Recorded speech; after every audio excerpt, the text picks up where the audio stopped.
Warmer, the seas are too. Warmer water expands. The seas are rising. Also, Greenland, the world's largest ice reserve outside Antarctica, is melting in a way no one has ever known, and more later on this. But this is what the tide signals. Parts of Florida are going to gradually drown, and sooner than anyone is prepared for. To better understand all this, I came to see a scientist I met at an energy seminar. Just say who you are and what your role is here and what it has been. I'm Len Berry. Dr. Len Berry, a distinguished research professor at Florida Atlantic University, FAU, north of Miami by about 40 miles. My role has been really to build the Center for Environmental Studies over the last 19 years. And the goal was to take good science and apply it to the problems of Florida. This interview is in August, though I'd been thinking about it for months. I heard you lecture at MIT back in December. And what you said was new to me. I guess it shouldn't have been, but it was. I asked you then, is the city of Miami viable? That's right. I remember that exchange. The data from decades, centuries are clear. Seas are rising, and they are going to rise a lot more. By 2100, Dr. Berry, is Miami going to exist as a city in the way that we think of it today? The short answer is no. All year, when people ask me what I'm working on, this is what I say. The ocean is starting to swallow Florida. And the response is always the same. Really? Miami is doomed? Why don't I know that? Good question.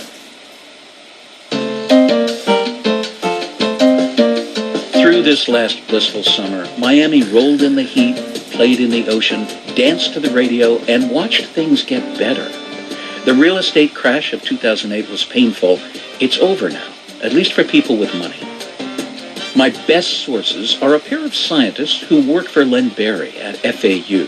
I'm in Florida for a Sea Rise conference in June, and they offer to show me around. We're driving right into Miami Beach. You can see the welcome sign there. Nicole Hernandez-Hammer manages a project trying to teach people about sea level rise. She started on science as a girl in Guatemala, her mom guiding her on nature walks. Her dad is Cuban, and the way South Florida blends people and flavors and music and language, to her, it feels like no place else. It's a different culture than other parts of the country, and I want my son to be a part of that, so I hope that he could grow up here. You have been someone I've been talking to about the changes that are coming here. Yeah, I'm concerned, very concerned about what lies ahead for Florida in the next 30 years. It's going to be radically different. We're on a road called A1A. It's a designated evacuation route, and a year ago, part of it fell into the ocean. Side streets are asphalt stubs that dead end against a beach. Are you on turn right? The other scientist, Karen Bolter, her doctoral thesis compares the perceived and the actual risk of sea level rise. Why did I settle on that? I think the main reason is that I see that there's not much being done. She and her husband just bought a house on the cul-de-sac where she grew up. Why isn't anything being done? Why aren't people concerned about sea level rise? The elevation of the new house, 12 feet. But that's high ground around here. Because here I have the data, and I know that they should be concerned. The coast here is a long barrier island running from Miami north through Fort Lauderdale and on. In places, it's a half-mile narrow. Dramatic condo towers crowd long spans of the dune edge, and the high-rise views must be spectacular. The ocean on one side, the intracoastal waterway on the other. It's a long channel of bays and canals that reach far inland in patterns like watery lace. It means many more South Floridians can get to the sea, and as I now understand, the sea can get to them. We're surrounded by water. And across the way there, I see what look like extremely expensive private homes. Right. Which are very close to water level. That's right. And we have pictures of mansions, huge mansions that are being built right on the water, and you could see the water rising up on top of their docks as construction was underway. Remember, Karen? We couldn't believe it. Both women hold advanced degrees in physical sciences. Both are as concerned these days with political science and this term of art, outreach. You have to tell people again and again what is happening, what's going to happen. Nicole Hernandez-Hammer thinks a lot about outreach. Some of the buildings, the condo price starts at $6 or $7 million per condo, and it just goes up from there. As a scientist who is studying both what is going on physically with the rise of the seas, and as someone who is also studying the human interaction of what is going on with the community, what do you think about that? Well, just kind of a head shaking, as you said, astonishment that sea level rise is not a consideration. And from what we see in our research and the research of others is that this is a huge problem for South Florida. Our sense is that people are not considering it at all, and there are a lot of people that are investing in the area that are going to be losing a lot of money potentially down the line. A risk assessment company, CoreLogic, publishes an annual study of storm surge danger for South Florida. In Broward County, which includes Fort Lauderdale, it ranks the 10 most vulnerable areas by zip code. I get property sale records for the last year for one of those zip codes. I asked CoreLogic to study several parcels, and I start knocking on doors. We knew that we were in a tough flood zone, a severe flood zone, but we went ahead anyway. An accountant, Noah Gianelli, on a pretty neighborhood street about a half-mile inland. We talked beside a comfortable-looking one-story white house that backs to a canal. He paid more than $1 million for it in June. We like real estate, and we're not buying to flipping. We're looking for a long-term investment. So we have a vested interest in the environment as well. His wife and his daughter fell for the place, Noah says. The daughter, Lauren, is going to live there. I think for future sales and the property sales going up, I think being at the water is important in Florida. So that's the best reason to live in Florida. When you were buying the house, did the real estate agent say anything to you about the vulnerability of this place for sea level rise? No, that was never a fact, and that was never discussed. Has anyone shown you any charts about the rate of increase in sea level here? No. An open house in the next block, hosted by a well-known local real estate agent. Is sea level rise something you mention, I ask? No, she says, and names the prominent national company she's affiliated with. They're good, she says. If it mattered, they'd say so. The next afternoon, I'm in the office of Broward County Mayor Kristen Jacobs, a Democrat. I've been on the county commission since 1998. She's term limited off the commission next year. And I kind of joined the board as the voice of the environment, maybe when I first ran. She lost a race for the State House last year. She'll likely try again. Her resume and maybe her ambitions bolster since President Obama named her to the National Oceans Council, and she wound up as chair. Which is just an absolute thrill. If one place in South Florida is going to get things right, the scientists tell me, it'll be Broward. So how come people here don't know? So it's logical that at this point they may not know because we're not sure. Mayor Jacobs, an avowed outreach advocate, says the property risk data isn't certain enough yet to be sounding any alarms. And I'm telling her about the home buyers I just found and the research from CoreLogic. Back to the interview. Now, you could say it's the buyer's responsibility to know all this, but wouldn't it also be an opportunity for outreach if there were some kind of regulation that said if you're in a zone of this elevation, in the process of buying a house, you must have a discussion about vulnerability? That's a good point, and I do believe at some point in the future we'll get there. I think it's premature to encourage people to go leave an area now because it's certainly not underwater. If you're a person who's going to live in that house for 10 years and then move on your way, then it isn't your concern. You're going to have 10 wonderful years in that home. Okay. But for the properties on that block that we checked, a 1-foot sea level rise by the end of a 30-year mortgage is easily possible, putting both parcels in extreme jeopardy for flooding from any hurricane, Category 1 to Category 5. Really, these places will flood without a storm, just from very high tides. An analyst who makes data projections shows me his map of a city elsewhere in Florida with another barrier island, most of it highlighted in yellow. That's the area I show them losing, he says, and that is most of their tax base. Can local officials, he wonders, afford to sound alarms. I do find one group acutely aware of flood danger. They've lived through it before and expect to again. Could you tell me who you are? Lisa Johnson. I met her at a high school GED class at the Broward Housing Authority. Her neighborhood is low, the drainage not good.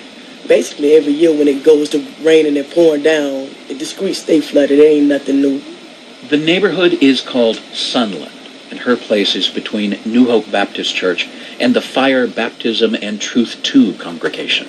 Sometimes it stay for a couple of days, and sometimes it stay for a week, depending on how bad it rains. A man told me that last year he pushed his children in a shopping cart through 2 miles of Sunland street flood to get to a store. Over the years, it get worse, because last year we had knee-deep waters when it started raining.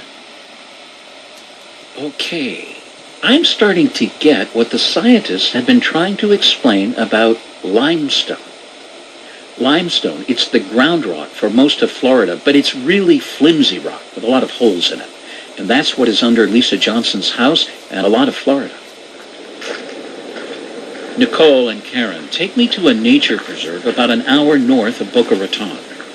There's a high dune, almost forested, with a thicket of sapling-like sea grape, about a dozen feet tall. The beach below is steep and narrow, and where it meets the ocean, there's a long face of low stone running north and south. It's limestone, Karen says. And it's porous, it's permeable, it's a sponge. The tide is out. I climb down carefully, the stone sharp and uneven. At waterline, the base of the rock is badly eroded, and the limestone forms a broad overhang about 2 feet thick. The smooth undersurface is slow dripping seawater from a high tide hours earlier. This rock absorbs water. This is why Florida can't use countermeasures that other places can, a seawall, for instance. The water here is not just coming over the top, it's coming up from underneath. And it complicates things in ways I had not imagined. So saltwater intrusion is actually lifting the water table, because the fresh water table is floating on top of this saltwater toe. Because saltwater is heavier than freshwater. Right. So saltwater is heavier, it's denser, and as it lifts... Much of the intense seasonal rain once settled through the porous limestone to the water table below. But as Karen explains, there's not so much room for the rain anymore. So as this saltwater intrusion toe pushes further inland, it's lifting the water table closer and closer to the ground surface. The water table is gradually rising. So when the woman from Sunland, Lisa Johnson, says it's getting worse... The last little thunderstorm, the rain was real bad. It is getting worse. Karen Bolter. And then all of a sudden you have a storm and you have these heavy rains. And where is that water going to go? That's what I wonder. I saw an operating nuclear power plant sited on a low-lying key south of Miami. There's a debate about what to do. A senior scientist told me an expert he knew had offered advice and been told to mind his own business. By 2030, 16 years and 2 months away, the U.S. Army Corps of Engineers says a sea rise of more than 6 inches is possible in South Florida, and that's a tipping point. This saturated land is cut again and again by gravity-sloped canals that drain rainwater from inland areas to the sea. Designed 60 years ago, the canals are engineered so the ocean outlet end is above sea level. This is not 60 years ago. Many of those outlets are now 6 inches above sea level, so a half foot more of ocean, and gravity is going to start flowing the other way. It's not just the coast that's going to be in trouble. Why don't people know? It's not hard to find news accounts, some cautious, others alarming. It's certainly in the Miami Herald. But in her surveys on sea level rise, Karen Bolter says many people are unaware. Maybe it's that in places like Florida, there really are not any good answers. We are careful, but we are not blind. We're not looking the other way. The mayor of Broward County again, Kristen Jacobs. I probably owe her another word. It isn't that elected officials are so much worried about tax base as they are the fact that it's their home, it's where their families are growing up, where their business is thriving, and they don't want to leave it. Yeah, like the scientist Nicole Hernandez-Hammer. Maybe, she says, people just don't want to know. People have to deal with the day-to-day of putting food on the table, of taking care of their kids. And so they imagine sea level rise as an issue that's very far off, or an issue that someone else, the engineers, are going to figure out. Nicole and her fellow climate scientist Karen Bolter, clear on the future, clear on the risk, and clear they're going to be here for it. And I mentioned this to Mayor Jacobs. So even though these are the best informed people I know on this issue, they're still here. Because we still can be here, and because we want to be here. And for right now, we need to focus on not panicking. There's nothing really to show us the right path other than continuing to work on it. Here's one last thing to consider. A Europe-based group, the Organization for Economic Cooperation and Development, ranks the 20 global cities with assets and land most threatened by sea level rise. And number one in the world is Miami. You can calculate how rising sea level will affect your city. Visit us online at bernenergyjournal.com. And coming up, Bern's mystery correspondent revealed at last. Okay, that's a joke. But he's on a very serious assignment, and he's got the world's best science writer with him. I'm Alex Chadwick. You're listening to Bern, an energy journal from Soundvision Productions and American Public Media. What'll be interesting on Election Day? Direct democracy, as voters decide on some important issues for ourselves. On the next Brian Lair Show, the 4 most interesting ballot questions in New York and New Jersey, including a minimum wage hike indexed to inflation, whether to legalize casino gambling, and more. The Brian Lair Show, weekdays at 10 a.m. on WNYC.